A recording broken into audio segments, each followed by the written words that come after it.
I think on the surface, this seems like it's a story about wrestlers, and yes, in some ways it is. Obviously, that's what this family does. But at the core of it is a lot more. I think it's about a family who has a dream. It's about pursuing that dream. It's about leaving home with both the expectations of the family and your own goals, and traveling away, staying true to yourself, feeling like an underdog, feeling like an outsider, feeling like the world is saying we're not interested, and you kind of having to force your way through that. And so it felt like there was a lot of universal themes there that just happened to be wrapped up in this story about a wrestling family. And that was the thing that I really responded to. It's very rare that you get given a real life story in which at the core of it is this Rocky style underdog tale. You dream of something like that. And so the fact that that's what this is was just gold dust. Can you talk about the casting process and how you found your Knight family?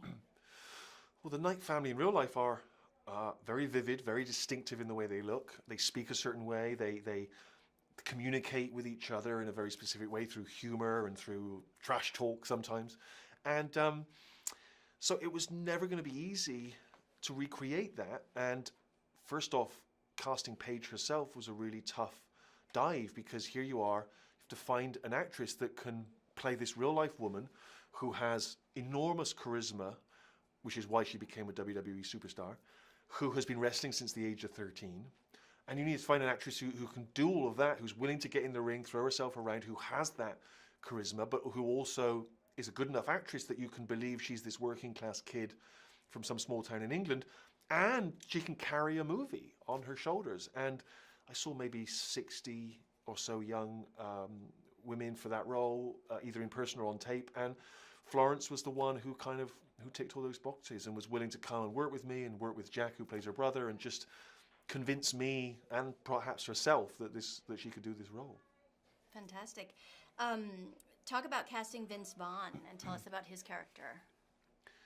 Well, in real life, Paige had about 4 or 5 mentors and trainers and people that work with her. Some, if you like, good cop and some bad cop. Because one of the things I discovered in my research is that, there's a lot of theatre to WWE, and there's a lot of artificiality, but there's also a lot of really hard work. The physicality of it, the grueling schedule, you're performing 5-6 nights a week. And so when they're recruiting and training people, they need to put them through these sorts of boot camps to just see if people can hack it, if they can cope with all that stuff.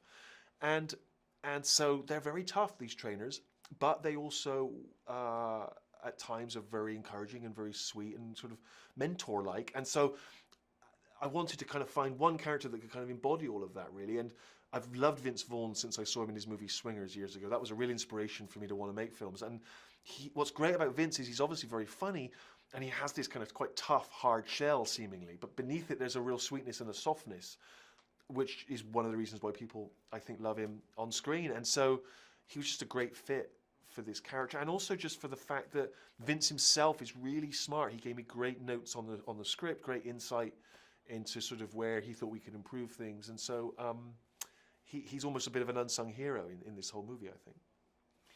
And talk about working with your friend Dwayne Johnson. How was he as a producer? What did he bring to the table? Well, aside from having found the story himself, Dwayne has an interesting phrase, which is kind of audience first. He wants his projects to appeal to the audience. And that was my same instinct with this story. I thought, well, yes, it's this unique family from England with this very unique profession of wrestling, but I really feel like this story can connect with a wider audience. And he and I kind of worked very hard on that. He took me to WrestleMania. He made me understand wrestling. He answered all my questions about it, spent hours just sitting with me, kind of letting me discuss it with him, because I needed to try and figure it out, because I wanted it to be authentic for the wrestling fans, but also introduce this world to the non-wrestling fan like me and kind of lead them in by the hand.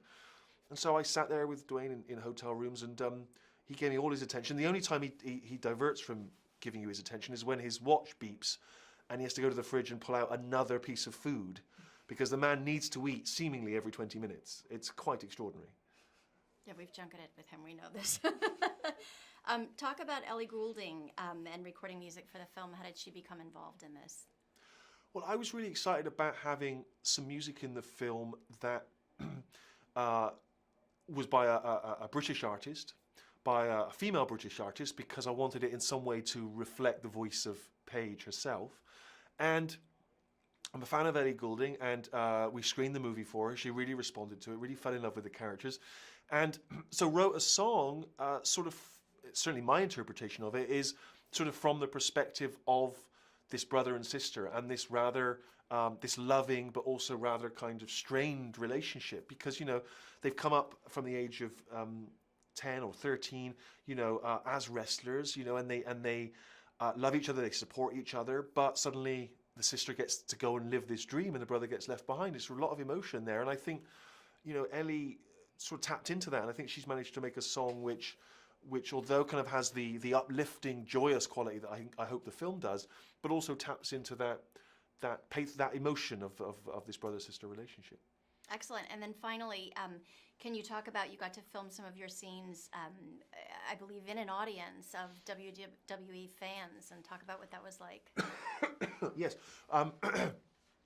We were given 1 hour after a Monday Night Raw live WWE telecast to shoot a giant match at the Staples Center in LA. 20,000 fans were already there. WWE said, you have 1 hour, we'll keep the fans here for you. They asked permission of them, they didn't just lock them in. And so we went down there, and Dwayne came down, he was going to MC the event. And I'd said to him, please don't get carried away, and you get in the ring, because we've only got an hour. Just go out there, explain what's happening. He goes out there, he does 20 minutes on the mic. He's talking to the fans, he's doing the catchphrases, can you smell? And I'm there like, yeah, we can smell, mate, get out the ring. Bring the actors on. But he was amazing, because he played the crowd like a conductor. You know, it was wonderful. He got them to cheer when we needed to boo. Florence came out, recreated this match. She had only been wrestling for, you know, a handful of weeks, and yet she had to come out in front of thousands of fans and just, with nerves of steel, just go out there and do it. And I was way more nervous than she was. She was just ice cold, just cool, composed, went out there, did her job like an absolute pro, and I'm a bag of nerves, you know, watching her the whole time, hoping that she doesn't get injured and that she can pull this off. And she said she really felt like a wrestler when she was lying on the mat and she looked out and she saw an 8-year-old boy just screaming, "You suck!" And she thought, yeah, this is wrestling.